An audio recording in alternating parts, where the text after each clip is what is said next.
Stephen, an eventful game, not just with the weather, but on the pitch. Give us your take on this afternoon's encounter.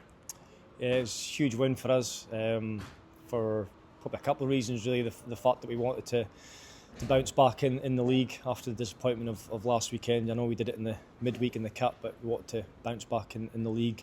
It was always going to be a tricky game today with Inverurie wanting to try and get off the mark and pick up points, and they're got a lot of injury problems, but we had similar challenges today in terms of the personnel that we had available. So a bit of a makeshift team, but really happy with how we played in really difficult conditions. Wind was very, very strong, but we scored two really good goals. A phenomenal free kick from Jordan, which he actually did against Inverurie last season here, if you remember. And then Buncey's made a great run inside, timed his run well, and another good finish. So, yeah, really pleased with how the squad kind of came together today, because we were down to the bare bones. You got Jordan playing centre half, who was excellent, very, very good performance, and then Michael Finnis, who's couldn't put weight on his foot this morning, had an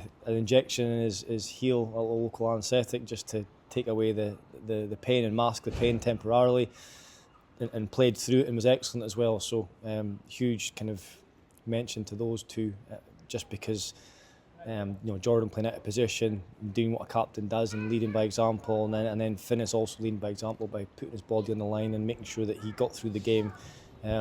So yeah, really pleased with the win, given the circumstances.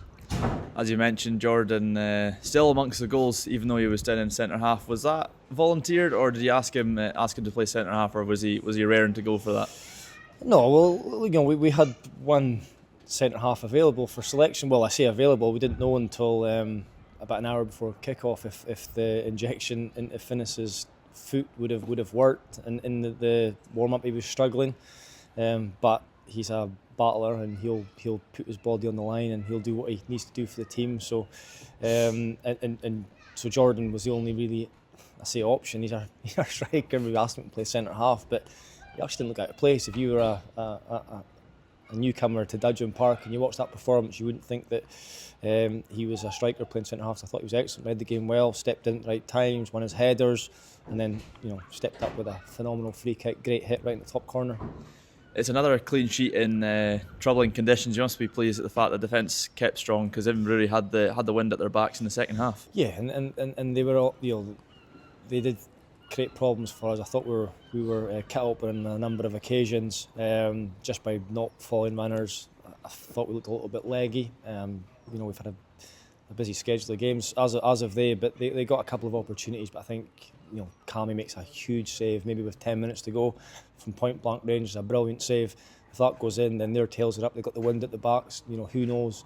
And it would have been unjust on us, I think, because we should have been out of sight probably in the first half. In reality, we've had some huge chances. I still do not know how that's not a penalty on Tony Dingwall. Yes, he gets to the ball first and puts it wide, but the goalkeeper's wiped him out. And on any other area of the park, it's a free kick. So